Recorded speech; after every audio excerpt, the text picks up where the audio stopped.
It's Sunday morning here at Circuit of the Americas, and there are lots of people driving internal combustion engine cars really fast around the track. But we're here obviously with Fully Charged Live, and we are going to get a bit of a sneak peek at a car we've been trying to get our hands on for a really super long time. The Audi e-tron. Let's take it for a spin. A lot of people have asked me why we haven't got our hands on an e-tron yet, and the reality is that there are so many cars coming to market right now that we haven't been able to get all of them, and Audi's been really busy. They haven't had a huge fleet of cars.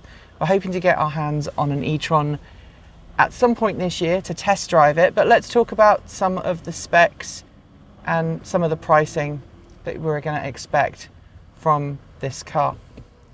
Starting price is in the low 70s to mid 80s, which is not cheap. This is not a car that you would necessarily classify as an affordable EV, but it's not designed to be. Audi is a premium brand. Underneath the floor, you've got a 95 kilowatt hour battery pack, and you've got Audi's famous Quattro drive system, which has been made electric, of course, because this is an all electric car. One of the advantages that you have of the e-tron is that you can tow with it. And that means that if you've got a caravan, you've got a horse box, or you've got any other vehicle that you need to tow, you can do so with the e-tron. If you watch the screen here, we're going to test the acceleration. Now I know on paper it's 0 to 60 is 5.5 seconds. We're in sport mode, so let's try it out.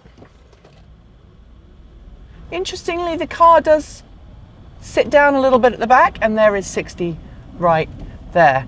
Now, one of the things that Audi has been criticised for with this car is range.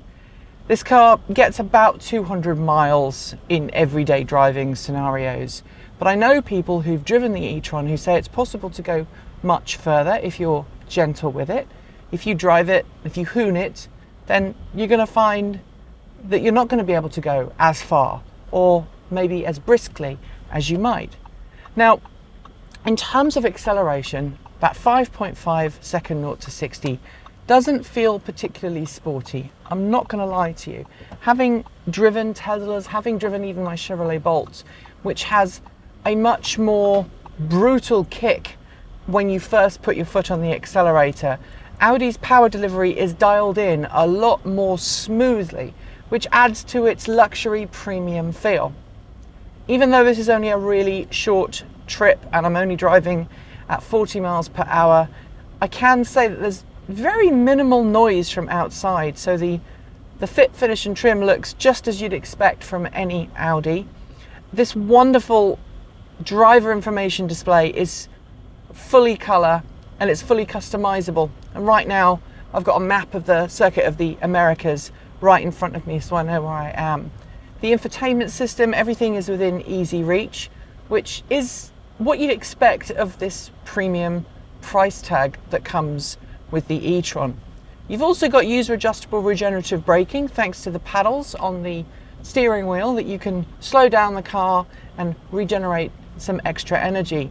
And when Audi actually launched the e-tron, they made a big thing about this. They took this car to mountainous regions and allowed a lot of my colleagues in the automotive press the chance to test drive this car going down mountain passes to see just how much energy this car could recuperate.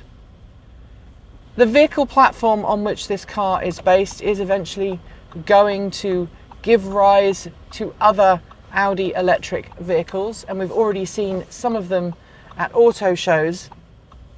We saw the Sportback last year when we went to the LA Auto Show, and I prefer the Sportback feel to this more boxy SUV, but this type of vehicle is in vogue right now, and I think Audi's done a really good job as its first electric car, coming up with a car that seems to fit its market and its customers very well. It feels just like any other modern Audi that I've been in.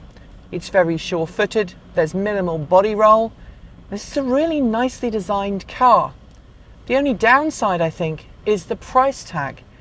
We've got 150 kilowatt capable quick charging, and thanks to the way that Audi manages its battery pack, it saves a large portion of the upper end of the battery that you don't actually use. The benefits to that are that this liquid-cooled battery pack doesn't have any problems with longevity because it's being kept in a very careful and very considered manner, but it also means that you can charge up to 150 kilowatts until the battery pack is almost full.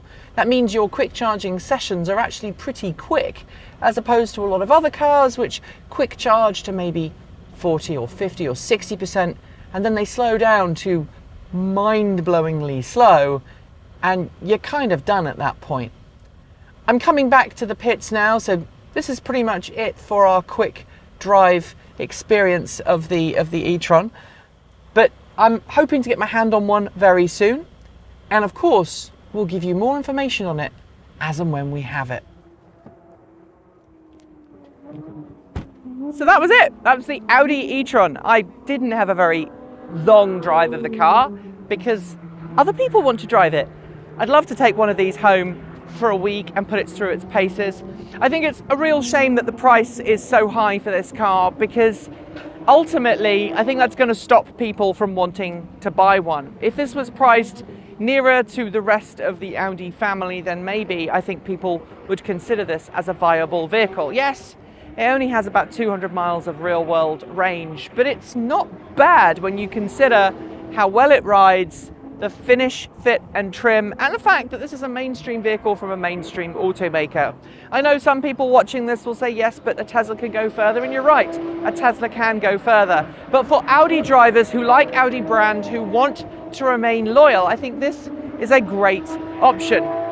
You get that 150 kilowatt capable rapid charging, which not all new electric cars offer. Even today, there are some that still max out at 50, 60, 70 or 80 kilowatts. And having that higher power capability when you're rapid charging is really important, because it means you can get further on your journey in a lot less time. Let me know what you think of that quick drive in the comments below. Don't forget to like, comment and subscribe. I'll be back soon with more fun from Circuit of the Americas and Fully Charged Live. Until then, don't forget to support us through Patreon, Ko-fi, or buy some swag like this one from our swag store. I'm Nikki Gordon-Bloomfield.